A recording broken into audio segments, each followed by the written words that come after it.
Obviously, with Donovan on the floor and Craig on the floor, like we have guys that are capable. Karras, we just have to continue to put them in those positions more so they can catch that rhythm and that routine. When I was talking with Isaac before the season started about goals for himself personally, one of the things he mentioned to me was he just wanted to rebound more. You look at his numbers; he's clearly doing that already this season. How important does that skill set also become? Going up against a team that's one of the best. I think where it's been tough for Isaac, and to his credit, is like he typically has to guard the other team's best perimeter player. So when you're out chasing that guy around, sometimes it's hard to get back and have an impact on the glass. But tonight it's all hands on deck because of their ability to attack the offensive boards and the pressure that they can put on you from that standpoint. So nobody can take a night off there. You got to do multiple jobs every possession. You got to challenge shots, contest shots, and then you got to fly and see if we can come up with the rebound. And hopefully their aggression to the offensive boards gives us some transition opportunities as well. Because of what you just said with Isaac and guarding the best perimeter player, is it, I guess, even more impressive that he's been able to increase his rebounding the way he has because of that? Yeah, and it's like one of those things where Isaac just wants to do what he can to help the team win. And it was an emphasis coming into the year for our smalls in particular to help us on the boards. And I think he's done a great job of that. Ethan Sands, Cleveland.com. We talked a little bit about how important Dean has been. We talked about how important Isaac has been. The bench has been really good defensively. Can you just talk about what they've been able to do on that end of the floor? I think they've got good individual defenders, but they've got guys who communicate extremely well. You look at Tristan's ability to kind of quarterback a defense, his ability to take challenges, guard multiple positions. And he helps sets the table for people that are in front of him. George is extremely intelligent. Sam, all those guys, Vert, like they can take individual challenges, but they work well as a unit also. And they kind of have an understanding for each other, and they look to protect one another in a way too. And you guys have had playing the Jazz, who have 3-4 guys that used to play over here. Does that kind of help in the scouting report at all? Well, you know those guys. You know their tendencies and those types of things. Obviously, Will is doing a lot of really, really creative things with them over there, putting them in different positions. Guys grow over time and evolve as players. But, yeah, you have a good understanding, of strengths and weaknesses and those types of things. Dave, we started about a year ago, so Donovan was 2 months in. What have you learned now? It's 15, 16 months that we've done. Just not only the type of player that he is, but the type of person that he is. I think that stands out to me even more. His willingness to do for others, on the court, off the court, just stands out to me. Fortunate enough to be around him every day and see that. And then as a basketball player, just how dynamic he is. He's not just a scorer. He can orchestrate a game for you on the offensive end. We've had to play him quite a bit, obviously, as the lead guard. And he understands how to get his teammates involved, understands how to pick his spots of when it's necessary for him to take over the game as a scorer, but then, understanding, and having empathy for his teammates and understanding when he needs to get them involved as well. What about Sam Merrill, and what does it say about he seemed pretty unfazed in that setting? Yeah, Sam he's been awesome.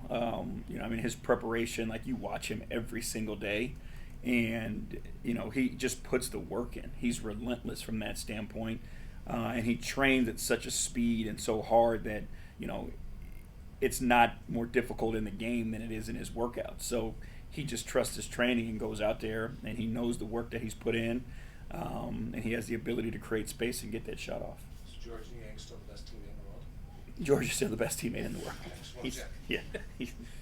I was just going to tell you, I coached against Sam Merrill in junior jazz when he was Oh, wow. about 10 years old. So Could he shoot it then? tips. Yeah. Yeah, he could. He could. I was just curious, Donovan was questionable. If he can't go, what would the plan be for that? We're still wait and see, if he's going to be able to give it a go or not. And then obviously if he can't go, Craig Porter will step in there and take those minutes for us. Chris? JV, what makes Dean Wade such an impactful defender? He has the ability to do so many different things on that end of the floor. For a guy who I feel like is kind of, people think he's smaller than he is. He's a legit 6'9", 6'10", who can do things that typically only guards do well, right? He has the ability to navigate screens, which is difficult for bigger guys. Whether it's a pick and roll or some sort of a pin down screening action, he knows how to defeat those things. So you can put him in guard-like coverages, but then he's got that size that kind of overwhelms smaller guys. He has great feet, so you watch him in isolation situations, and he just knows how to keep people in front of him. He's strong, so people try to drive him. He knows how to hit him and hold him up and then regain his position. And then he's athletic at the finish.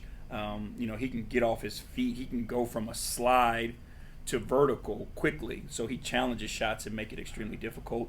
And then he can guard multiple positions, so we can switch with him. So there's just so many things you can do with him. I know that was a lot, but there's so many things that you can do with him that he can impact the defense in a bunch of different ways. There are so many high-level players that he has guarded throughout the course of this year, and the same thing when it comes to Isaac.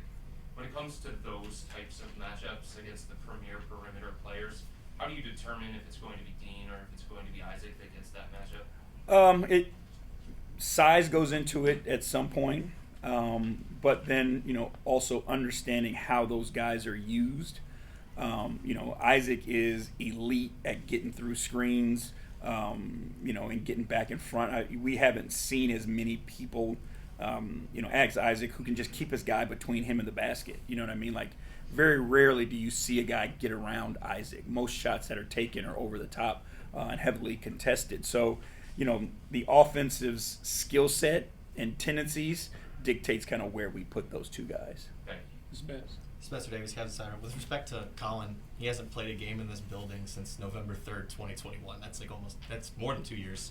To see him just back in this building, being able to play unlike last year, what does that mean to you as someone who used to coach him? Colin is awesome, and it's just you watch a guy who you talk about dedicated to his craft. Colin, he was relentless in his work ethic and trying to improve as a basketball player. He has, and knock on wood, not tonight, but he's got the uncanny ability to just put the ball in a basket at a high clip, and you see what teams do to him defensively and all those things. It just doesn't matter. You look up, he's got 25, 27 points. So, you just appreciate the work that he put in. Like, he came in the league, he wasn't a great three-point shooter. I think he left here, he was a 40+% three-point shooter when he was with us. So it's like when you see a guy who cares that much and just looks to overcome obstacles, you can't help but support him. Just considering the circumstances he came in under, and obviously off of the championship years, is that somebody you credit for helping turning this thing around? Yeah, he was here during the roughest times, and helped kind of catapult, because that's not easy, and I can't go, and that doesn't go enough without being said. Like, when you start the beginning of a rebuild after a championship run like the Cavs had, it's not easy, and it puts pressure on people. Personally, the microscope is on people even more, and he never wavered. He showed up every day to work. He went out and competed his tail off every single night. Wins, losses, as far as few between the wins were at that time when we first got here, he just kept going and kept trying to help this team and help the organization. So, again, very appreciative and lucky and fortunate to have spent the time with him, and hoping nothing but the best. Last two, Nate and then Tim. Nate Ulrich, Acting Media Journal. JB, what has impressed you most about Tristan this season? He's just a winner, and he, for a guy who, you look at it and say, like, the basketball skill, what is it? And his greatest attribute is he's a winner, and he just finds a way. It's never pretty, but it's an offensive rebound here. It's a block shot there. It's a switch onto whoever and a stop. It's a screen to the right guy. It's a pass to the right guy. It's just like it's awesome to watch him, carry a team with effort and purpose and determination, and the impact that has on his teammates. Because if he's doing it, there's no reason why all the other guys can't do it. So it's been great to have him back. His voice is so respected. His leadership, putting guys in the right places, having those conversations with them. So, I mean, again, a lot of words, but he's worth all of them. And given all that, how valuable is he right now in this moment when you're without two of your top guys for a while, and some of the younger guys expect you to step up? I need some of that veteran leadership and words of advice. I mean, the most important thing about my relationship with Tristan is the trust that I have in him. And when you have a guy like that you have the ultimate trust and belief in, he's going to do the right thing by the team all the time. And, he's going to say difficult things when he needs to say difficult things, and he's going to hold people accountable when they need to be held accountable. So, in these moments where guys need to take a step up, and he's going to talk to them and hold them accountable to taking steps in the right direction. We don't want guys trying to be Darius or trying to be Evan. Like, we want guys to be the best version of themselves. And Tristan, will continue to hold guys to that and, help them be the best versions of themselves. All right, Tim, let's wrap it up. JB, to dovetail off the Colin Sexton question, if you didn't have Lowry as long as you had Colin, but just some thoughts on what Lowry was able to do here and now as he's gone to the Jazz. I mean, to be frank, Lowry allowed us to kind of change the game of basketball. We went back to the big lineup, which a lot of people weren't playing at the time. We were allowed to play him, at the 3-man with Evan and Jared on the floor. To have 3 7-footers out there, made us something, tough to deal with. And now you kind of take a look around the league, and more teams are trying to play with those bigger lineups. So, his willingness to try new things, we would put him on point guards just so we could just switch things. And now, you got a 7-footer, switch it onto another 7-footer, with another 7-footer, switch it onto a guard. He allowed us to do those things because he accepted all the challenges. He wouldn't say no to any assignment. And then, you've seen it obviously continue to grow in Utah to become an all-star, and have the impact that he's had on that team, from a scoring standpoint, rebounding, all those things. Like, he was a big part of, us taking a step, and I think he'll do the same for Utah long term. So were you a trendsetter? I don't take credit for that.